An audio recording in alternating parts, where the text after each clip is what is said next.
A ver, al final los caballos enteros son los que más necesidades sociales Mm, tienen dentro de los caballos, porque al final su rol dentro de la manada es de cohesión.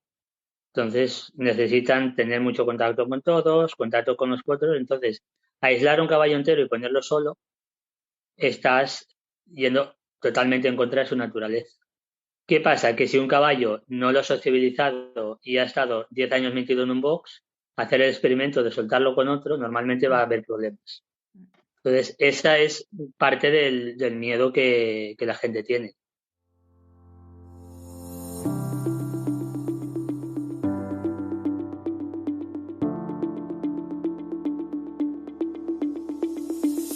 Hola a todos y bienvenidos a este nuevo episodio de The Modern Rider, el primer podcast ecuestre que reúne el deporte con el horsemanship. Un lugar especial para descubrir entrevistas inspiradoras a los mejores profesionales ecuestres para ayudarnos a convertirnos en mejores jinetes más conscientes y responsables. En este nuevo episodio recibimos al presidente de la Asociación de Tracción Animal Española, herrador podólogo y guarnicionero, Abel Ibáñez. Abel es un hombre de caballos con una amplia experiencia en ramas muy distintas del sector ecuestre. Autodidacta, emigró a Francia de adolescente en busca de formación, lo que le llevó hasta las cuadras de Lorenzo. Para algunos de vosotros seguro que os suena este famoso jinete de espectáculo, conocido por sus impresionantes representaciones montando y saltando obstáculos de pie con caballos en libertad. 20 años después, Abel sigue aprovechando todo lo aprendido durante estos años viajando por el mundo y cuidando a los caballos del show para domar y entrenar a los que son hoy en día sus verdaderos compañeros de trabajo, quienes le ayudan a cultivar su huerto de permacultura. Ansioso por aprender, Abel se convirtió también en profesor y transmite sus conocimientos a través de la Asociación de Tracción con el objetivo de sensibilizar a los propietarios y ayudarlos a ofrecer mejores condiciones de vida y de trabajo a sus equinos. Hemos hablado de su amplio recorrido y, por supuesto, de su experiencia con Lorenzo, pero también de su relación especial con el caballo y de los mensajes que intenta transmitir en cada una de sus actividades ecuestres. Por mi parte, fue el descubrimiento de dos mundos desconocidos, que son los del espectáculo y de la atracción animal, y espero que os guste tanto como a mí conocer más sobre estas disciplinas. Gracias por escucharnos una vez más y os recuerdo que si os gusta este episodio, no os olvidéis dejar un like, un comentario o compartirlo con vuestro entorno para hacérmelo saber y ayudar a que The Modern Rider siga creciendo. Así que ya estamos. Suban el volumen y poneros cómodos para escuchar esta nueva entrevista apasionante. Hola Abel, gracias por sacarte este huequito de tu agenda y tomar este tiempo para compartir un poco tu recorrido, tu experiencia, tu filosofía con The Modern Rider. Me ha sido recomendado por Jesús García, que hemos entrevistado para otro episodio del podcast, y me pareció directamente muy interesante, por eso te contacté y me gustó mucho esta pequeña conversación que hemos podido tener por teléfono. Así Ujú. que estoy segura que va a ser muy interesante. Y nada, muchas gracias. Antes que nos cuente un poco tu recorrido, que veremos que es bastante amplio, si no me equivoco, te quería Ujú. preguntar, ¿qué representa el caballo para ti? Pues exactamente no sabría decírtelo porque siempre ha formado parte de mi vida. Entonces, sé que representa cuando no lo tengo, porque alguna vez me ha pasado de volver a España de vacaciones cuando estaba trabajando fuera y llegar a casa y no tener los caballos míos de montar porque los había cedido durante el tiempo que estaba fuera, pero bueno, forman parte de mi entorno de vida. Yo cuando me construí la casa, para mí era imprescindible que los caballos estuvieran al lado. Así. No concebía tener los caballos lejos de casa. Yo por la noche cuando duermo, los caballos, digamos, los tengo al lado de la habitación. Entonces, para mí, pues bueno, forma parte de mi entorno. Es parte integrante de tu vida. Sí, de mí. Sí, sí, sí. Y entonces, para saber un poco cómo llegaste a lo que haces hoy, cómo fue un poco los principios con ellos, ¿me puedes contar un poco tu recorrido, los momentos o las etapas claves en tu desarrollo como No, yo, profesional del sector? a ver, mis padres y la familia de mi madre eran agricultores. Aquí en Valencia todavía tradicionalmente se trabajaba algo con animales. Y cuando vinimos a vivir donde vive mi madre actualmente, yo tenía 5 años. Entonces se compró el primer animal para trabajar el campo. Yo había tenido contacto con ellos por mi tío, entonces yo creo que con 2, 3 años empecé a tener contacto con ellos. Después de los 4 o 5 años hasta los 14 años tuve un animal de trabajo y a los 14 años Jesús, el del Prado Paradise, me regaló una yegua global, Ah, mira. que era para mí en ese momento era el deseo de tener un animal para montar, como veía gente y eso, bueno, yo el contacto que había tenido era con animales de tiro, que los montaba, pero el tener un animal de montar pues era otra cosa diferente. Entonces, pues bueno, me llegó un poco de sorpresa, era un animal joven con 4 años, yo tenía muy poca experiencia en el manejo de esos animales y entonces lo que me hizo plantearme es que tenía que aprender mucho, aparte de lo que ya había aprendido con los demás de tiro, tenía que aprender.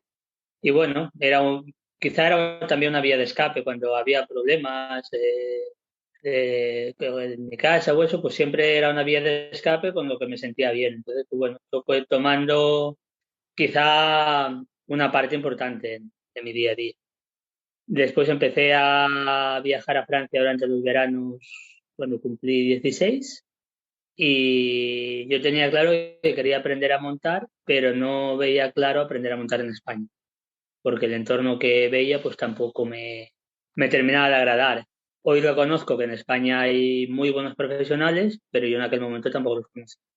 Pero pues bueno, me llamaba más el aprender fuera de España. Entonces, con 18 años empecé a trabajar con una compañía de espectáculo que hacían volteo cosaco, trabajaban con fuego, y bueno, eh, para mí realmente no era algo que buscaba el trabajar en espectáculo, pero bueno, se me ofreció aquella oportunidad y la aproveché. Y en el primer espectáculo grande que hicimos, que era en la frontera entre Francia y Alemania, en Alsacia, conocí a Lorenzo porque era un espectáculo de 3 meses y trabajamos pues sobre 60 caballos y unas 30 40 personas. Era una comedia musical ecuestre y bueno, pues estuvimos 3 meses. Es la única experiencia que tengo así cercana al circo, porque veíamos en caravanas, teníamos una carpa, estábamos en el mismo sitio y bueno, pues allí conocí a él, conocí a Jean-François Piñón, conocí a Olivo y yo aquel entonces trabajaba con Caracol, que eran los que hacían el fuego y bueno, pues nos llevábamos bien y a partir de ahí pues empecé a trabajar. Que este año se han cumplido 20 años de, de cuando empecé. Ah, sí. Y después, pues bueno, con él, sí, yo empecé en 2001 y este año, pues bueno, estamos en 2021. Y nada, con él empecé después de una operación que había tenido de los ligamentos cruzados, entonces hice toda la rehabilitación con él y eso, y bueno, fuimos creando una amistad y he viajado, he estado en 22 países trabajando con él. Y bueno, pues empezamos en aquella época hacer experimentos con lo que era la doma en libertad, con lo que era, bueno, pues era como un banco de experimentación de probar cosas nuevas. Ah, sí. Estuve 2 años seguidos trabajando con él y después hubo periodos que trabajaba solo cuando había espectáculos grandes. En 2009 volví a trabajar con él en la última gira grande que hice, que fueron 10 meses, y en esa época tenía su sede en Austria, cerca de Linz. Ah, sí. Sí, dimos la gira apasionata y fuimos en Malasia, en Rusia, en Jordania, en Omán, en un montón de sitios. Y después, pues ya ha sido más esporádico de solo cuando había grandes espectáculos. Así que de hecho, ahora en diciembre si no cambia, este año me pasaré las Navidades en Bélgica trabajando. ¿Ah, sí? Sí. O sea, todavía sigues ahí en el mundo de... Sigo poco, pero bueno, al final somos amigos y cuando hace falta, Echas una bueno, mano. siempre nos entendemos. Sí. ¿Y qué Y es lo bueno, que más te gustaba de esta... del mundo del espectáculo, bueno, pues Mm, que te permitía conocer a mucha gente, conocer muchas realidades diferentes y al final, pues bueno, aprendes a respetar a todo el mundo y estar abierto a ver realidades muy diferentes en muchos sitios. Y mm, después te das cuenta que en cualquier parte del mundo hay buenos profesionales que con mayor o menor pedagogía saben hacer bien las cosas y por desgracia hay muchísimos vendedores de humo en todas las partes del mundo. ya. Y tú tienes distintas experiencias en este sector. No sé cuál fue la más impactante para ti, pero por ejemplo, si hablamos de la experiencia con Lorenzo, que es bastante, hace parte de los famosos, decimos, del Sí. sector. ¿Qué es lo más importante que aprendiste trabajando con él?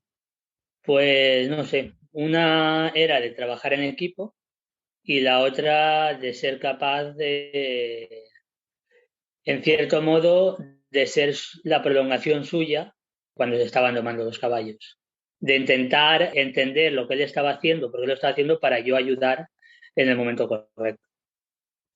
Porque Fue tú qué algo hacías. que, pues yo en aquella época era volteador y después lo que hacía pues era como la persona de confianza que estaba detrás del escenario. Y si había algún accidente o había una cosa, era el que salía a ayudar, pero era el que preparaba los caballos, el que calentaba los caballos y el que en casa era la persona de confianza con el que él domaba los caballos. Mm, Y y, ahora hace un mes estuve con él y una cosa que realmente no es que me impactó, pero sí que me removió mucho, era una yegua que había empezado a domar con él hace 20 años. Le quité las cerraduras porque se iba a la jubilación. mm, Entonces, era la última yegua que le quedaba del primer equipo de Libertad, la yegua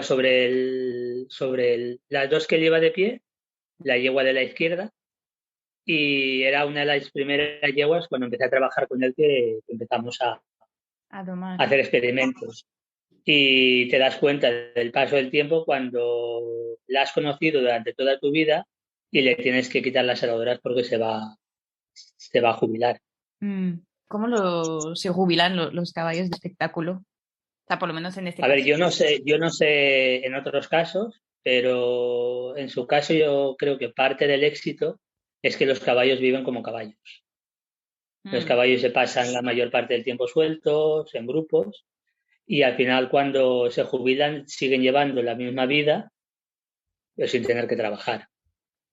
qué bien. O sea, se queda ahí en el lugar con su manada. Sí, sí, sí, evidentemente. Ay, qué bien.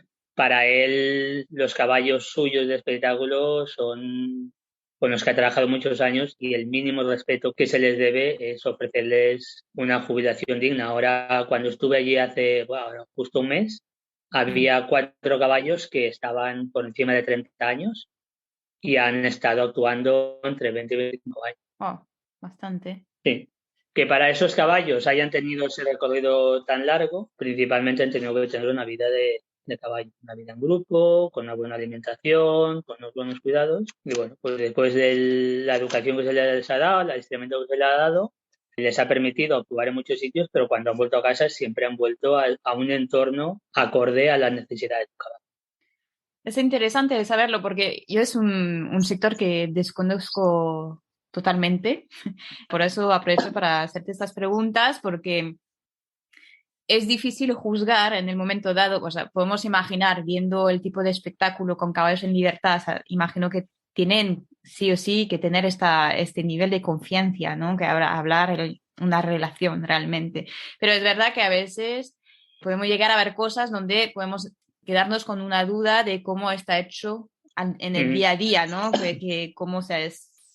cómo llegan a eso, si es realmente por bondad o si es un poco con fuerza, un poco bruta. No hablando del caso de Lorenzo, pero en otros tipos de espectáculos. Entonces es interesante saberlo. Y de hecho, como es una semana de trabajo normal, por lo menos en este sector de lo que conociste, si volvemos, por ejemplo, a coger el ejemplo de Lorenzo, y cómo hacéis para que el ritmo sea el más leve y aceptable posible para los caballos en temporada alta. Pero en temporada de espectáculo.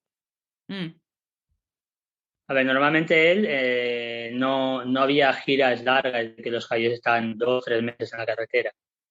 Se solía ir a un espectáculo, se estaban 2, 3, salías el miércoles, llegabas el jueves a la pista, jueves por la tarde entrenabas, viernes había espectáculo, sábado había espectáculo y domingo volvías a casa.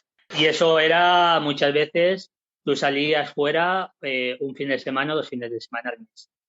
El resto del tiempo los caballos estaban en casa. Después había momentos que a lo mejor se enlazaban varios sitios y podías estar un mes por el mundo.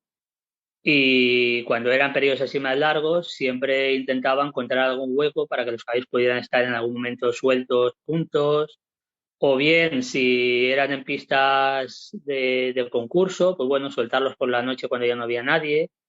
O cuando había una etapa, intentar encontrar un pado para que pudieran tener algún momento sueltos para estirarse y tener un poco de interacción entre ellos. Mm. O sea, está todo organizado y bien pensado. Al final es como un caballo de deporte tradicional, entre comillas, como un caballo que puede ser de competición de salto, de doma, tienen un poco el mismo calendario. Sí, lo que pasa es que muchos de los animales de concurso jamás los sueltan en paz. Es un poco la diferencia. Hay muchos caballos de concurso, muchos de los espectáculos se hacían pues en la final de la Copa del Mundo de Salto, en concursos internacionales. Entonces, muchos de estos caballos jamás tenían contacto con otros caballos. No tenían, había que sí, pero había otros que son animales que tenían un valor monetario muy alto, había muchos interés por el medio, entonces, bueno, pues había gente que sí, otra gente que no, y aunque la tendencia va cambiando, pues bueno, todavía la concepción es el caballo estabulado es donde más seguro está. Cuando al El problema es final, que cuando manejas muchos caballos en una pista, o tienen un poco de interacción entre ellos o tampoco se aclaran entre ellos. mm, cierto. Y también lo que te quería preguntar, si vuelvo un poco a lo que estaba diciendo antes, a veces, o sea, está este tema de confianza, de respeto, me da la sensación, otra vez no conozco nada de cómo se hace todo eso, pero que nos confundimos un poco entre pues todo el tema de doma natural, que imagino representaría un poco la base, y el tema de trucos que queremos enseñar durante un espectáculo. ¿Cómo se gestiona esto? No sé si es algo que percibes también tanto en el sector ecuestre que afuera, con el sector a lo mejor de doma natural, donde a veces se puede confundir un poco pues los trucos con lo que es la doma natural y donde se encontraría pues el límite, ¿no? Entre los dos. A ver, es un tema complicado, no sé, es un tema candente de explicar. Yo siempre he dicho que la libertad se puede usar de dos maneras, como fin o como medio de trabajo. La explicación es muy sencilla. Si tú al final quieres ser un caballo en pista trabajando en libertad, hay un trabajo previo para conseguir eso. Mm. Si tú usas la libertad para trabajar un caballo, para montarte, estás usándolo como medio. Y después, muchas de las cosas que están ahora de moda, yo por el haberme movido mucho he visto a gente de esta conocida hacer su show, sobre todo gente americana y a ver, gente con un marketing brutal, pero que realmente lo único que están haciendo es enseñar el paso de desensibilizar un caballo para montarse encima, ¿vale? El join up, el rompen, los 7 juegos de Parelli, todo eso es los ejercicios previos para montarse encima, ¿vale? Pero nada más.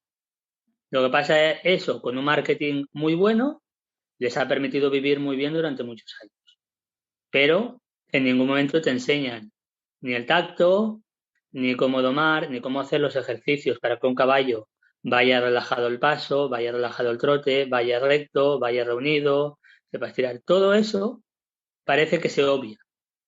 En parte porque la gente esta americana se han hecho famosos haciendo eso, pero ellos después son jinetes que se pasan el día a caballo. Pero la segunda parte, o todavía están preparándola para venderla, o se les ha olvidado explicarla.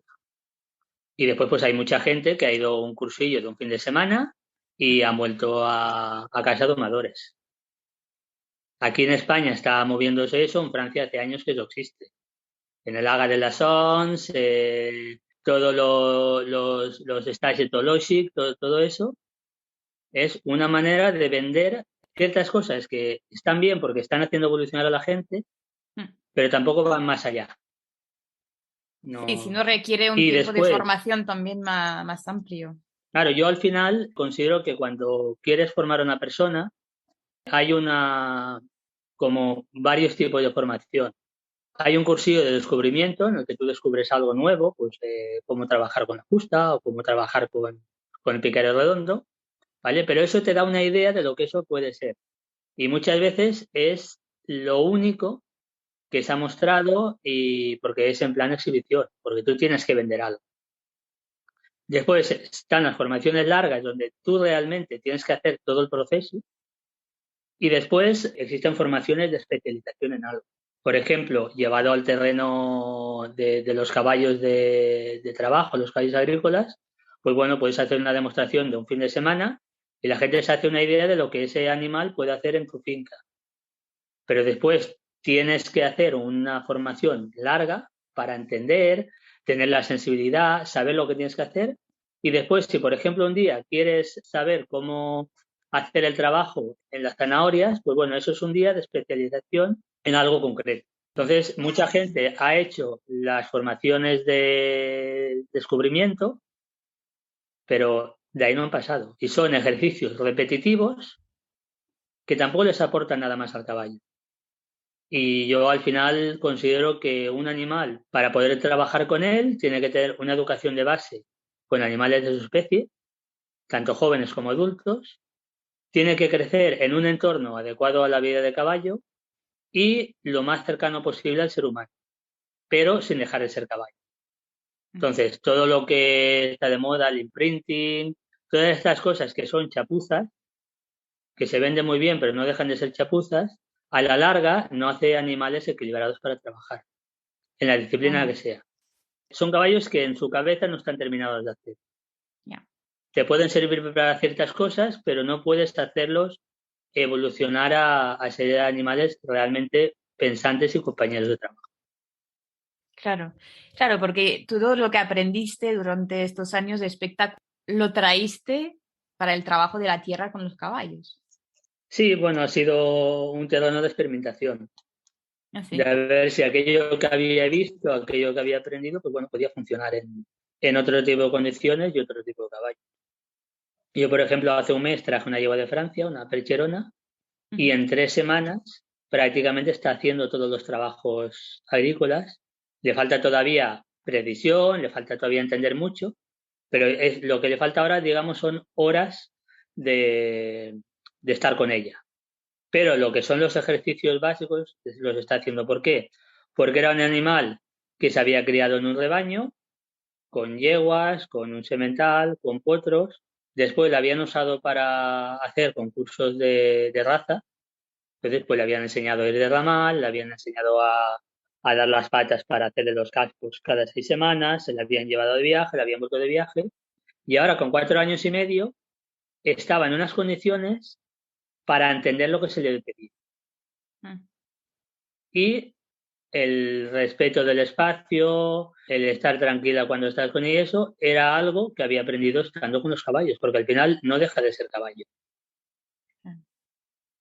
¿Y tú tus caballos los tienes en Pues paddocks? tenían un paddock, un cubierto, e intento tenerlo siempre en compañía de alguien. ¿Tienen Entonces, bueno, me manadas? gustaría. A ver, no manadas, pero por lo menos hay 2 que estén juntos entre ellos. porque tengo dos animales enteros, entonces pues intentas que los dos enteros estén juntos, las yeguas que estén juntas y que tengan, digamos, un entorno social lo mejor que les pueda ofrecer en mi situación. Evidentemente me gustaría tener 100 hectáreas para tenerlos sueltos, pero no voy a poner la excusa esa para no darles una calidad de vida lo mejor posible en las circunstancias que tengo. Claro. Lo que acabas de decir, los dos enteros viven juntos. Sí, sí, sí. Sí. Yo he Pues, llevado a tener tres enteros juntos y uno de ellos lo usaba para cubrir y tampoco había más problema. Pero tienen que estar sociabilizados, tienen que tener suficiente espacio y pues, al final son animales y no tienen por qué dar más problemas. es muy interesante e importante lo que dices aquí, porque hay, me parece, una creencia muy importante, por lo menos, bueno, aquí en España, pero no solamente, ¿eh? Si no me equivoco, que los enteros tienen que vivir solos. Yo, por ejemplo, tengo mi caballo que es entero y vive todo el día con un pony que, que está capado y no hay ningún problema. Pero, por ejemplo, un momento dado, en otro sitio, cuando no lo podía tener en casa, estuve mirando sitios donde lo podía tener suelto, a lo mejor con otros caballos, y era imposible. Las personas mirándome como, pero tú estás loca, que vas a juntar a un caballo entero. ¿Cuál sería tu recomendación a este nivel? Aunque lo acabas de decir un poco, pero creo que es muy importante que nos demos cuenta de eso. A ver, al final los caballos enteros son los que más necesidades sociales Mm, tienen dentro de los caballos, porque al final su rol dentro de la manada es de cohesión. Entonces necesitan tener mucho contacto con todos, contacto con los otros. Entonces, aislar un caballo entero y ponerlo solo, estás yendo totalmente en contra de su naturaleza. ¿Qué pasa? Que si un caballo no lo has sociabilizado y ha estado 10 años metido en un box, hacer el experimento de soltarlo con otro, normalmente va a haber problemas. Entonces, esa es parte del miedo que la gente tiene. Yo tengo una amiga en Extremadura que tiene 4 o 5 enteros juntos desde hace años y viven la mar de bien, que al final son animales sociales. Lo que pasa es que tienen que aprender a convivir juntos, pero mm. aparte de eso son animales que se llevan perfectamente bien. Yo cuando tenía los tres, tenía dos bretones enteros y un anglo árabe y vivían bien. De hecho, la foto mía de perfil de WhatsApp son los tres juntos. Ah, mira, es curioso porque entre las dos razas, bueno, al final no paran de ser caballos, ¿no? Pero Yo tengo una yegua que me la regalaron en Jordania y la verdad es que la yegua es súper racista. Es muy curioso, pero tiene su lógica, porque la yegua hasta los 4 años solo vio caballos árabes y dromedarios, no vio otra cosa. Entonces, todo lo que no sea árabe no termina de verlo como caballo. no lo entiende, no. No, porque ella de pequeña solo había visto caballos árabes y yeguas árabes. Porque aquí Fíjate. en Europa se ven otras razas, pero allí en las cuadras reales solo había caballos árabes y ella solo había visto caballos árabes. Y yo hace 14 años que la tengo y sigue siendo racista. Racista en el aspecto de que los otros animales no termina de verlo como caballo. Fíjate, Yo me qué acuerdo curioso. alguna vez que a alguno de los bretones se le acercaba y eso, y lo miraba como... Sin embargo, la hija, que es nacida aquí, pues ya lo veo como mucho más. Ah, sí, fíjate. Sí, sí. Y para volver un poco a esta parte de tracción animal, que lo veo muy interesante y imagino poco conocido todavía, si no me equivoco, tú eres el presidente de la Asociación de Tracción Animal en España, ¿es eso? Sí, sí, fue el tonto Vale, que cogieron para hacerlo presidente. vale. Bueno, nos contaste, al final esta afición imagino que viene desde ya un poco del tema familiar, pero aún así lo sigues, o sea, lo vas siguiendo. Y me preguntaba cuál es el papel de esta asociación a nivel tanto local como nacional. A ver, lo que en un principio se pretendía era, está claro que dentro de los animales de trabajo quizá haya sido donde más casos de maltrato ha habido o más visible se ha hecho. No quiere decir que la gente que trabaja con ellos sea maltratada, sino que ha sido más visible por la gente que estaba en ese sector.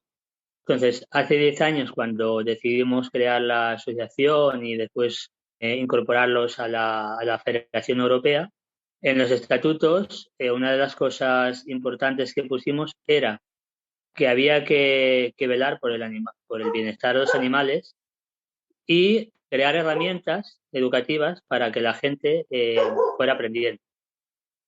Para nosotros, en gran parte, era una herramienta educativa, más que otra cosa. ¿Vale? Yo lo que al final quiero es que la gente que yo forme se formen en un respeto hacia un animal y que no por trabajar el animal va a estar maltratado. Porque yo considero que un animal que tiene una utilidad, aunque suene egoísta, siempre va a estar mejor atendido que un animal que no sirve para nada. Si un animal trabaja regularmente, el que tenemos en casa, pues a lo mejor trabaja 5 o 6 horas a la semana. Yo considero que al estar próximo al ser humano y ocuparte de él todos los días, ese animal va a estar en mejores condiciones que un animal que está en un santuario junto a otros muchos animales, pero que aparte de comer y dormir y beber las necesidades más básicas, no hay ninguna interacción ni con el ser humano ni con el entorno. Entonces, para mí es importante que el animal de casa forma parte de la familia.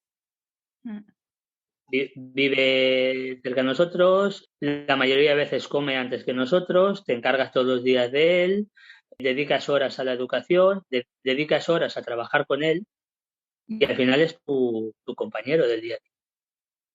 Yo hace 4 meses, cuando el que teníamos en casa tuvo una torsión de intestino y al final el animal se tuvo que sacrificar en un hospital. Si yo hubiera estado enfermo, yo ese día no hubiera ido al hospital, pero el animal evidentemente lo llevé. ¿Y por qué nos dimos cuenta que estaba enfermo? Porque estaba al lado de casa. Llegó al hospital, llegó en muy buenas condiciones, pero desgraciadamente lo que tenía no era operable y hubo que sacrificarlo. Pero ese animal en otro entorno, con otra atención, seguramente hubiera estado agonizando durante horas antes de darse cuenta de que estaba enfermo. Entonces, considero que por el hecho de trabajar no es malo para él. Y viendo los animales que tenemos para trabajar o los animales que he educado, la gente que he educado para trabajar con ellos, bueno, pues animales que viven bien muchos años, tienen un entorno lo más acorde posible a sus necesidades y que no les des ninguna estereotipia ni ninguna cosa rara de un mal entorno donde viven. Entonces, uno de los puntos que queríamos que fuera importante era de mirar por el bienestar y educar a la gente en un bienestar real de esos animales. Yo, el caballo viejo que hemos tenido en casa, ha estado 22 años trabajando. A ver, ha estado 22 años en casa, ha estado 18 años o por ahí trabajando con nosotros y después, evidentemente, cuando ya no podía hacer las tareas que se le habían atribuido durante años, estaba en casa con nosotros, jubilado, porque era parte de la familia. Al final No, formáis una manada todos.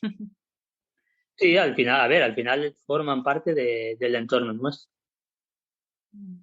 ¿Qué es lo que te enseñaron al nivel personal los caballos? La cosa más importante.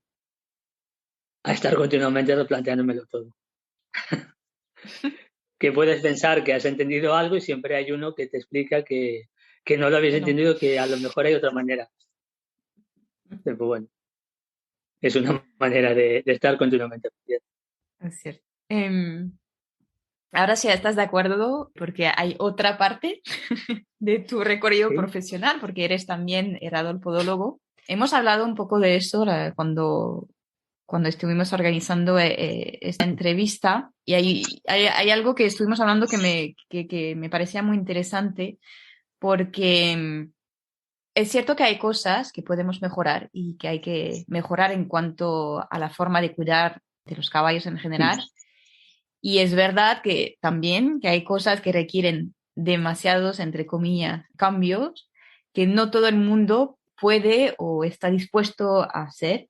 Y entre estos, claro, hablo de cambios que facilitan el cuidado y trabajo de un caballo barefoot, por ejemplo. Es un tema del cual estamos hablando mucho, o sea, bastante estos días. Tú que tienes estas dos visiones, tanto como herrador que como podólogo, ¿cuál es tu pensamiento sobre este tema? Y quería saber un poco si tú crees que es viable concretamente hoy en día tener a todos los caballos descalzos. O sea, entiendo caballos de deporte, tanto de competición como de hípica y demás, caballos que están trabajando. A ver, yo voy a dar mi punto de vista personal, Claro. nada más. Ujú. Yo mis caballos están desherrados, ¿vale? Los caballos que tengo están desherrados, pero tampoco tendría ningún problema en herrarlos si considerara que eso fuera a mejorar el bienestar en algún momento o por alguna necesidad. Yo para mí, básicamente se debería herrar por tres motivos. O bien porque hay una patología y es necesario hacer una ortopedia para ayudar en esa patología, o bien porque un animal necesita una tracción extra, por ejemplo, un caballo que está saltando que necesita unos ramplones para tener más tracción, o porque hay un excesivo desgaste respecto al crecimiento. Fuera de esas tres posibilidades, lo demás es tradición, nada más. A la pregunta de si todos los caballos podrían ir desherrados, bajo mi punto de vista, no. Pero no porque el barefoot no sea válido, sino porque o bien no se reúnen las condiciones de vida para que esos caballos puedan vivir descalzos, o bien durante centenares de años hemos estado seleccionando caballos que han ido con herraduras. Es como, por ejemplo, los pura sangre ingleses se han seleccionado para correr, no se han seleccionado por el carácter.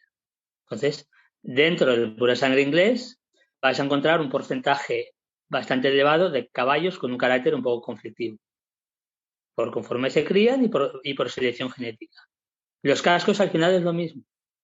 Un caballo que no se ha seleccionado por unos cascos sólidos y eso se ha, digamos, camuflado con un herraje, si tú le quitas eso al caballo, posiblemente se adapte o posiblemente no.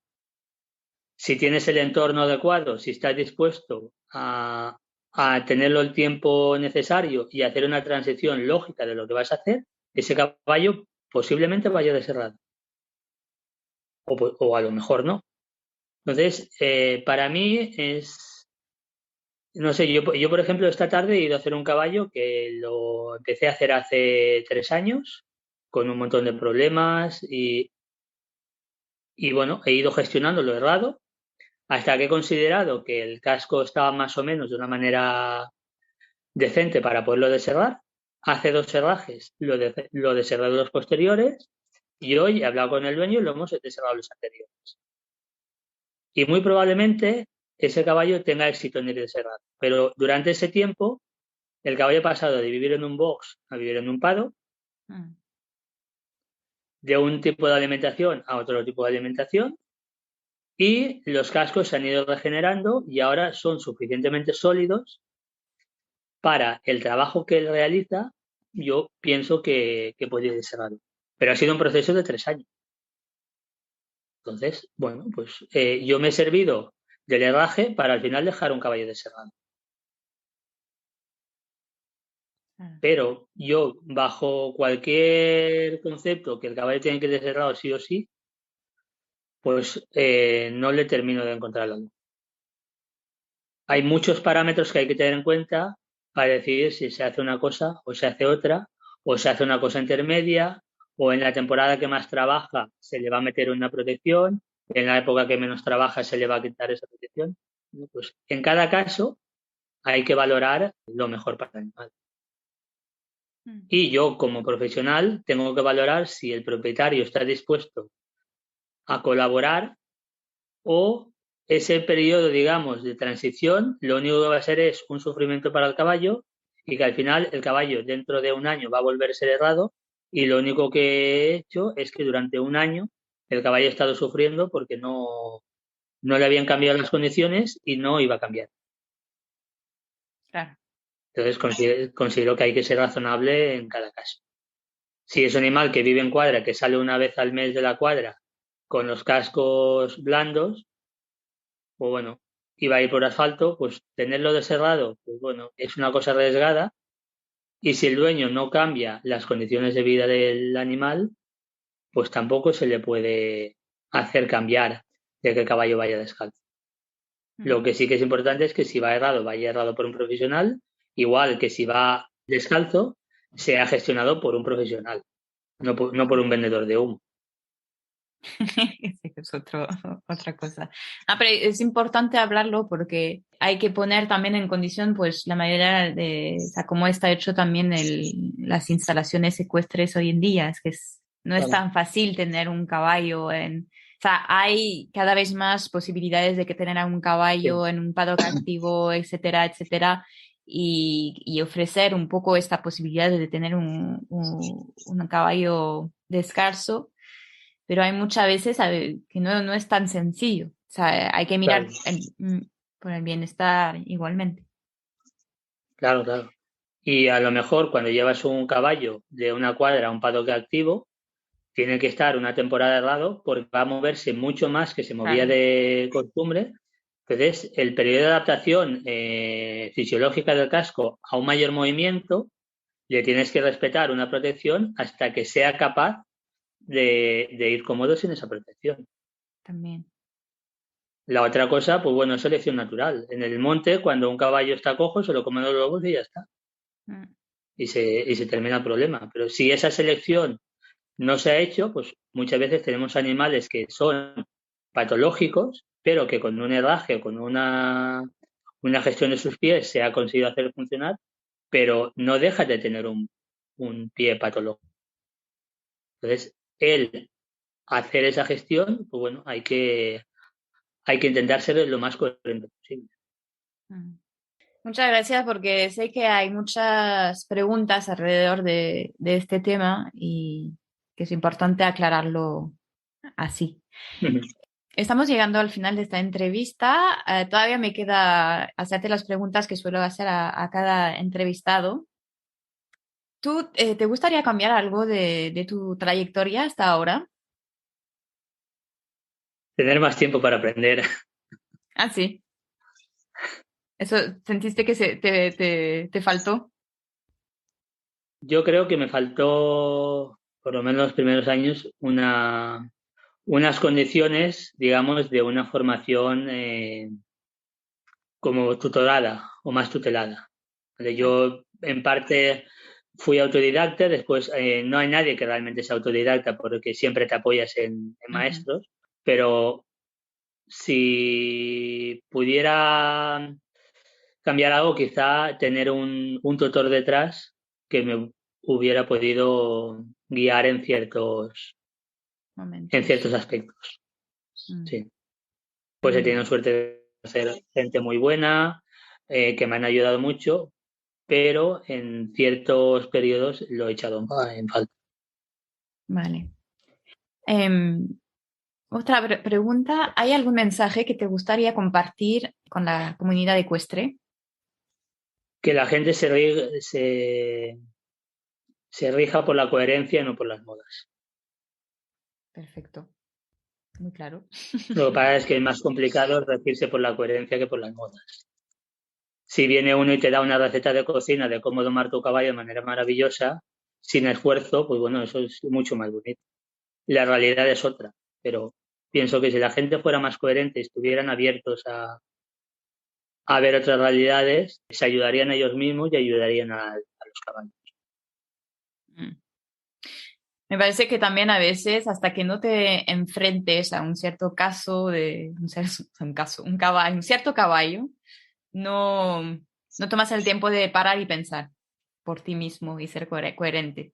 Es mi punto de vista en este Pues bueno, caso. también le puedes echar la culpa al caballo, mandarlo a matadero y comprar todo. También. Pero bueno, pero es verdad, gracias. Em, Pregunta que me interesa mucho. ¿A quién te gustaría escuchar en The Modern Rider? Si tienes varios nombres, me los apunto. Pues, a ver, yo personas que considero que son coherentes en diferentes ámbitos, Ujú. pues, a ver, conozco varios. Por ejemplo, Teresa Gamonal, que es la que lleva Eduquina en Extremadura, considero que es una persona muy coherente. La conozco desde hace muchos años, hemos colaborado en muchas cosas y considero que es una persona coherente, que se ha formado mucho y que está siempre abierta a muchas cosas. Ujú. Después conozco más, digamos, enfocado al entrenamiento y eso, a Marco Barba y a Tomás Mateo, que considero que están aportando cosas en el entrenamiento de caballos de cara a la competición o de cara a la monta, que es interesante. Ujú.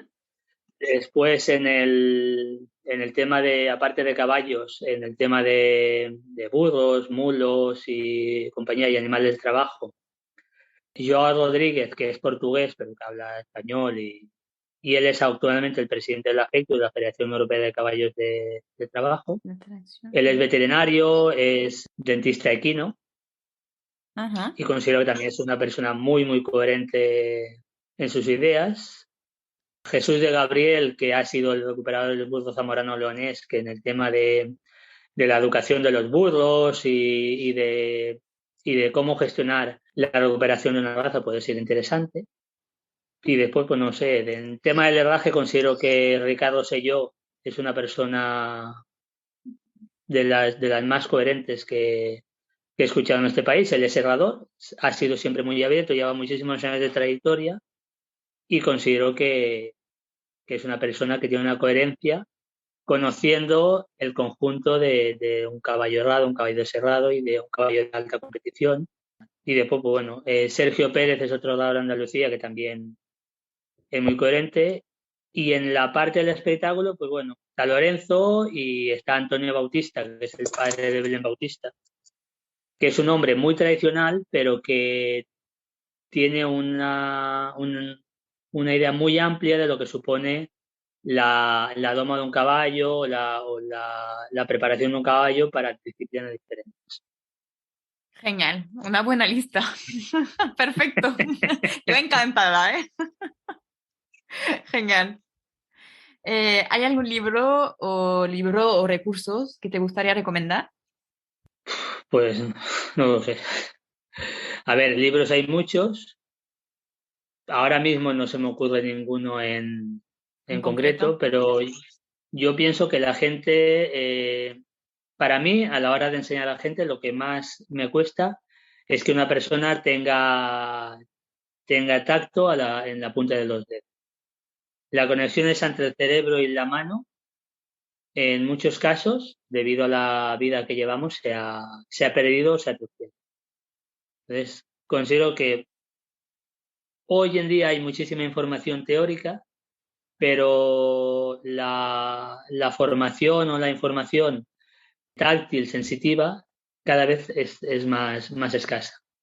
Mm. Enseñarle a un niño de 5 o 6 años que ha vivido en el campo, en un entorno razonable, es muy fácil, pero enseñarle a una persona que viene de la ciudad con 30 o 40 años a recuperar esa sensibilidad, para mí es de los retos mayores que te puedas encontrar. Eh, es cierto. Y la última pregunta, no sé si lo sabías, pero The Sí. Modern Rider tiene su playlist en Spotify de canciones favoritas y motivadoras de los invitados. No sé si te gusta mucho la música, pero si quieres añadir una, ¿cuál sería? ¿Canciones o No lo sé. música? No, no escuchas mucho No sé, a ver, música. sí, escucho música en el coche, pero bueno, no sé, los gustos míos son bastante variados. Me gusta la música de cine, pues, no sé, Ennio Morricone, la música de películas de acción, después, pues, cantantes, pues, bueno, depende de las temporadas, pues a lo mejor Anastasia, músicos franceses, cantautores españoles, pues un poco variado. No sé, una canción que a lo mejor me gusta es una de Anastasia y Ben Moody, se llama Everything Burns. Vale, Puede ser la única que se me ocurre ahora mismo. perfecto. Una es una. Genial. Pues muchísimas gracias. Súper interesante, la verdad. Me parece que podríamos hacer tres así. Pues cuando quieras hacer otra. No, de verdad, genial. Gracias. Y nada, gracias también por todas tus recomendaciones. Haré mi trabajo para contactar con estas personas. Y nada, que te vaya todo bien y que sigas así. Vale, pues muchas gracias. Igualmente. A ti. Así concluimos con este episodio de The Modern Rider. Gracias por haber participado una vez más en esta nueva charla que, como siempre, me encantó grabar. Encontraréis todas las info y enlaces asequibles en las notas del episodio. Si os ha gustado, de hecho, os invito a compartirlo con vuestro entorno para ayudar a que se haga conocer el trabajo de Abel y a que The Modern Rider tenga más visibilidad. Aprovecho también para recordaros que quien pueda colaborar con The Modern Rider puede hacerlo con una aportación de vuestra elección de forma segura y sencilla a través de la página creada en Tipeee. Es una forma de participar e impulsar el proyecto para que siga creciendo de forma independiente, aportando más calidad en los contenidos y nuevos formatos. Gracias otra vez por compartir vuestro tiempo con nosotros y nos escuchamos dentro de 2 semanas.